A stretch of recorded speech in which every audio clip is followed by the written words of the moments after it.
வாழைச்சேனை மீன்பிடி துறைமுகம் அதற்காக 350 மில்லியன் ரூபாய்கள் 2026ஆம் ஆண்டு வரவு செலவு திட்டத்திலே ஒதுக்கப்பட்டிருக்கிறது. கடந்த காலத்தில் இருந்த ஆட்சியாளர்கள், அந்த ஆட்சியாளர்களோடு சேர்ந்து பயணித்தவர்கள், அந்த பிரதேசத்திலே இருக்கின்ற அரசியல்வாதிகளினால் எந்தவிதமான உதவிகளும் செய்யப்படவில்லை. கிட்டத்தட்ட 35 வருடங்கள் அந்த வாழைச்சேனை துறைமுகம் கவனிப்பாரற்று காணப்பட்டது. ஆனால் இன்று பிரதேசத்தில் இருக்கின்ற எதிர்க்கட்சி பாராளுமன்ற உறுப்பினர்கள் உரிமை கோருகிறார்கள். இந்த நாட்டினுடைய ஜனாதிபதிக்கு மேடைகளிலே பலவாறு பேசியவர்கள் இன்று உரிமை கோருகின்றார்கள் என்றால் அந்த விடயத்தை நாங்கள் சற்று உன்னிப்பாக கவனிக்க வேண்டியிருக்கிறது. இவர்கள் அரசியல் லாபம் தேடுகின்றார்களா என்ற விடயம் அங்கே காணப்படுகின்றது. வடகிழக்கு பருவ பேச்சு காற்றின் மூலமாக அதிக அளவு மழை பெறுகின்ற இடமாக எங்களுடைய வடகிழக்கு பிரதேசங்கள் காணப்படுகின்றன. அக்டோபர் மாதம் தொடக்கம் ஜனவரி மாதங்களிலே இந்த பாதிப்பு ஏற்படுவது வளமையான ஒரு விடயமாக காணப்படுகிறது.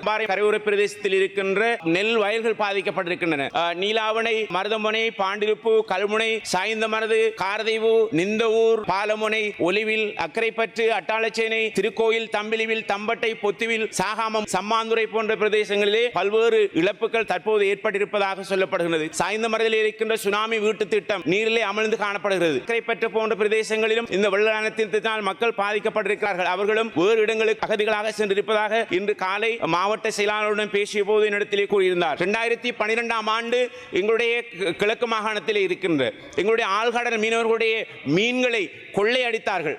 ஆனால் அப்போது இருந்த எங்களுடைய அரசியல்வாதிகள் இதை பற்றி ஒருபோதும் அவர்கள் கவனத்தில் எடுக்கவில்லை. ஆனால் நாங்கள் ஆட்சிக்கு வந்த பிற்பாடு எங்களுடைய மீன்பிடித்துறை அமைச்சரோடு பேசினோம், முப்படைகளோடு பேசினோம். அந்த மீன் கொள்ளையை நாங்கள் இப்போது முற்றுமுழுதாக நிறுத்தி இருக்கிறோம். எங்களுடைய ஒலிவி துறைமுகம் மீனவர்களினால் மிகவும் நேசிக்கப்படுகின்ற ஒரு துறைமுகம். அம்பாறை மாவட்டத்திலே கரையோர பிரதேசங்களில் இருக்கின்ற 500க்கு மேற்பட்ட பன்னாட்டு படகுகள் அந்த ஒலிவில்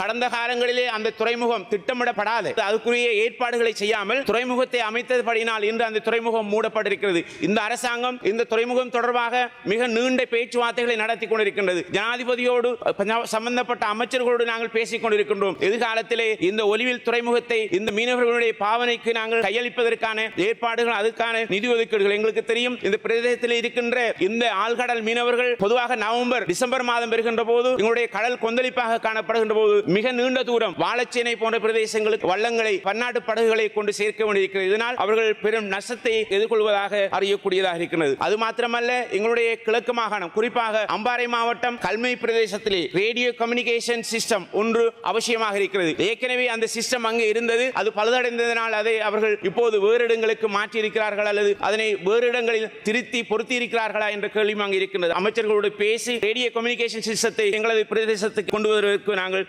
சித்தமாக இருக்கின்றோம்.